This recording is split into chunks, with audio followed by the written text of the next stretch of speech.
கற்றதை சொல்ல, கலைகளின் பொது உடைமையை சொல்ல உங்கள் முன் காந்திமணி வேலை.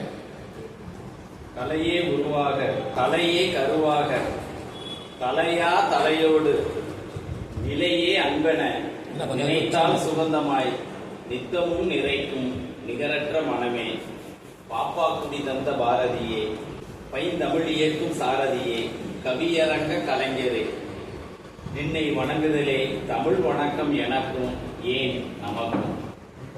கால சக்கரத்தில் காலடி தூசியாய் ஆனாமல் போன கலைகளை காம்ரேடே அறிவான், காம்ரேடே அறிவான். மக்கள் பணி மகேசன் பணி, யார் மகேசன்? மக்கள் பணி மகேசன் பணி, யார் மகேசன்? அறிந்தவன் எவன்? செங்கொடி சுமக்க வல்லான் எவனோ அவனே எமக்கெல்லாம் ஈசன். செங்கொடி சுமக்க வல்லான் எவனோ அவனே நமக்கெல்லாம் ஈசன்.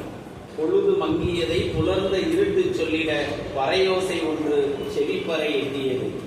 வீதி வந்தோம், விழி திறந்தோம், காண கிட்டினர் இடையில் சிவப்பு துண்டிருக்கிய 8 பேர்.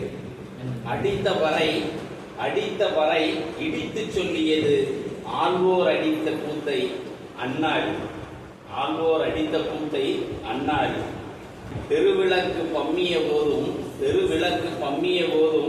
இருள் விளக்க சமூக வெளியில் மின்னியதென்னவோ உரைத்த தோழர் உடல்மொழிதானே.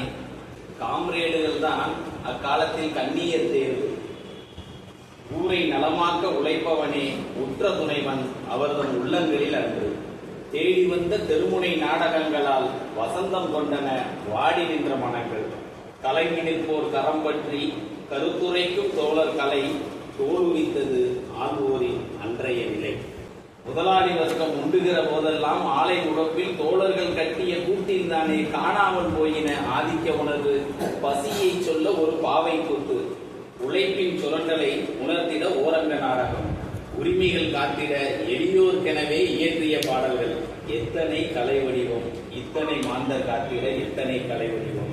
பால் விலை உயர்வா வாடிய மார்போடு வயிறொட்டிய பிள்ளையை மடியில் கிடத்திய ஒப்பனை காட்சியில் ஒருவர் வாகையடி முனையில்.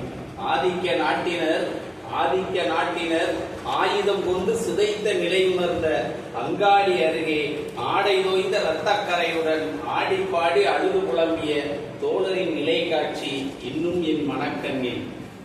எத்தனை துணிவு மக்கள் மன்றத்தில் ஏற்றதை எடுத்து உரைத்திட, எத்தனை துணிவு ஏய்ப்பதை உரைத்திட நிகழ்த்திய கலைகளில் தான் எத்தனை துணிவு.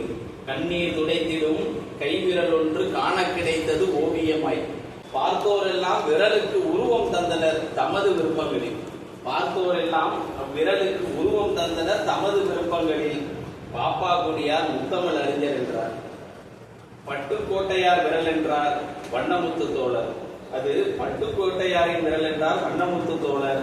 பேரறிஞர் அண்ணா என்றார் பேச்சோடு பேச்சாக பேராசிரியர் வருகிறார். என் தந்தை போதை மாறனோ பெரியாரே என்றார்.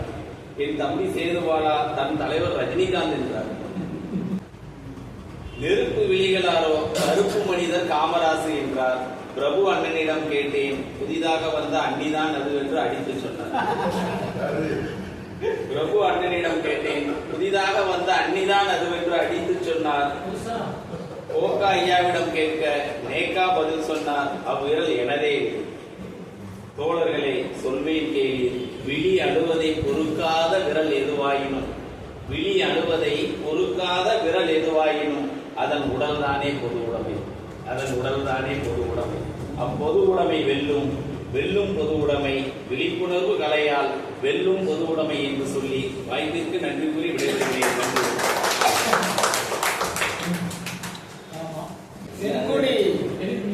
செங்கொடி சுமக்க வல்லானே நமக்கெல்லாம் ஈசன் ஒரு அற்புதமான வரியை கொடுத்திருக்கிறார் நினைக்கிறேன். பசியை சொல்ல பாடை கூத்து, உழைக்க சொல்ல ஓரங்க நாடகம். இதெல்லாம் கலைகள் வளர்த்ததுல பொதுவுடைமை இயக்கம் தான் முன்னிலையில இருக்கு. அன்றைக்கும் இன்றைக்கும் எப்போதுமே முன்னிலையில இருக்கு.